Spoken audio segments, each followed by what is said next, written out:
Hello friends, my name's TheRealEmile. Now beauty is in the eye of the beholder, and the Alfa 8C is certainly one of those cars that people can't quite make their minds upon. Me personally, I think it looks absolutely fantastic, especially in this white colour.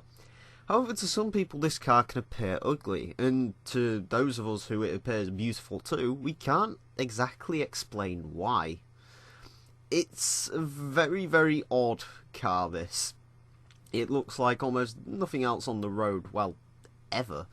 It has a strange side profile, and from some angles it could even be called ugly. It's a weird, weird looking car when it comes down to it. But it's an Alfa Romeo, which means it was designed with heart and soul, and not just by a computer that told it that the precise body shape would produce enough aerodynamics to get it round a corner safely. Alfa doesn't think like that. Alfa just makes a car, basically. Anyway, we will now throw it around at the Top Gear test track. The Alfa Romeo 8C has 450 horsepower from a Maserati V8 and weighs 3,494 pounds. Now to drive, the 8C is slightly odd. It's got plenty of grip. It has loads of grip. This is one of the grippiest cars we've had around here, I think.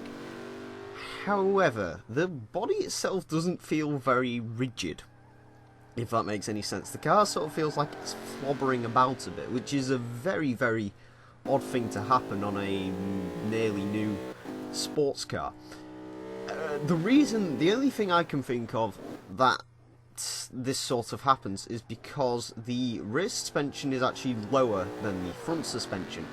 I believe the front suspension is about 4 inches and the rear suspension is about 3.3.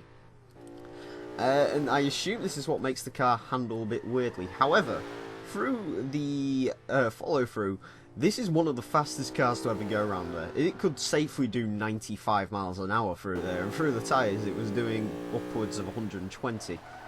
The 8C was pretty good. I enjoyed driving it. It just has a bit of a strange feel to it, which is a little bit odd. Yeah, I don't know.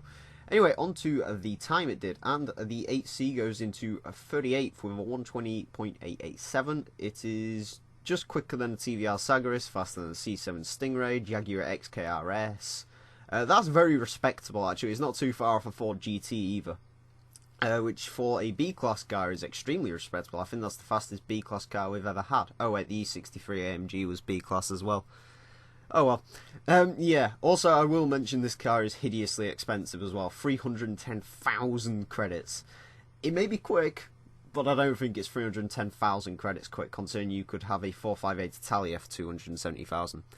Anyway, that's it. No one voted in the straw polls this week, so that's why we're doing the 8C. If you actually want to see a car of your choice next week, I recommend you vote in the straw polls below.